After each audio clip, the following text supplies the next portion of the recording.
Diversity visa حاصل کرنے کے بعد، جسے گرین کارڈ لاٹری کے نام سے بھی جانا جاتا ہے، ایرک عالم شاہ 2019 میں اپنی بیوی ساری اور 2 بچوں کے ساتھ انڈونیشیا سے امریکہ آئے۔ وہ 8 سال تک انڈونیشیا کے دارالحکومت جکارتا میں آئی ٹی کے شعبے میں ملازمت کر چکے تھے، لیکن اپنے کام کے وسیع تر تجربے کے باوجود وہ ابھی تک امریکہ میں فل ٹائم نوکری حاصل نہیں کر سکے ہیں۔ میں نے جو بھی درخواستیں بھیجی ہیں ان میں سے چاہے وہ آئی ٹی کے شعبے میں ہو یا دوسری ملازمتوں کے لیے، مجھے صرف بہت ناگزیر نوعیت کی نوکریوں جیسے فارمیسیز، گروسری سٹورز اور گھروں کے سامان بیچنے والی کمپنیوں سے کال آئی ہے۔ شاید مجھے آئی ٹی کی نوکری ڈھونڈنے کی اپنی تلاش کو فی الحال چھوڑ دینا چاہیے۔ اس دوران ایرک گزر بسر کے لیے امریکی ریاست میریلینڈ میں ایک hard where store home depot میں کیشیئر کی حیثیت سے کام کر رہے ہیں۔ یہ ایک ناگزیر کاروبار سمجھا جاتا ہے جو کورونا وائرس کی عالمی وبا کے دوران بھی کھلا ہے۔ وینیا اگنیشیا نے بھی انڈونیشیا سے گرین کارڈ لاٹری جیتی تھی۔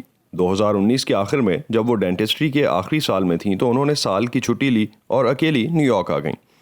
اگنیشیا کے پاس نہ تو کالج کی ڈگری ہے اور نہ ہی کام کا تجربہ، اس لیے فل ٹائم ملازمت تلاش کرنا مشکل ہو گیا۔ انہوں نے کچھ مہینوں تک ایک جاپانی ریستوران میں ویٹریس کی حیثیت سے پارٹ ٹائم کام کیا، لیکن کورونا وائرس کی وجہ سے اسے بند کر دیا گیا۔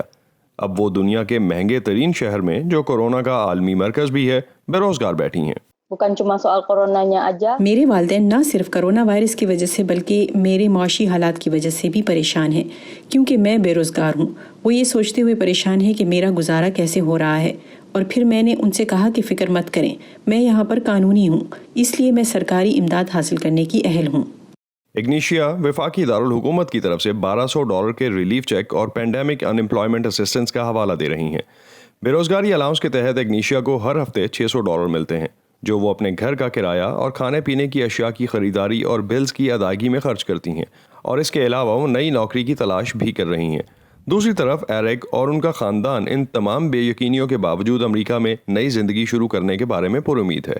ہم اپنے بچوں کے لیے یہاں آئے ہیں، ان کی تعلیم کے لیے یہاں آئے ہیں۔ ہم نے یہ فیصلہ پہلے ہی کر لیا ہے، لہٰذا ہمیں اس سے گزرنا ہوگا۔ اس سے کوئی فرق نہیں پڑتا کہ کیا ہوتا ہے، بس مجھے امید ہے کہ حالات بہتر ہو جائیں گے۔ ایرک عالم شاہ کا خاندان اور اگنیشیا ان 55,000 افراد میں سے ہیں جو ہر سال گرین کارڈ لاٹری پروگرام کے ذریعے امریکہ آتے ہیں۔ ان میں سے بہت سے اب صرف زندگی گزارنے کے لیے ہاتھ پیر مار رہے ہیں۔ وینا مبتدی کے ساتھ اسد اللہ خالد، وائس آف امریکہ۔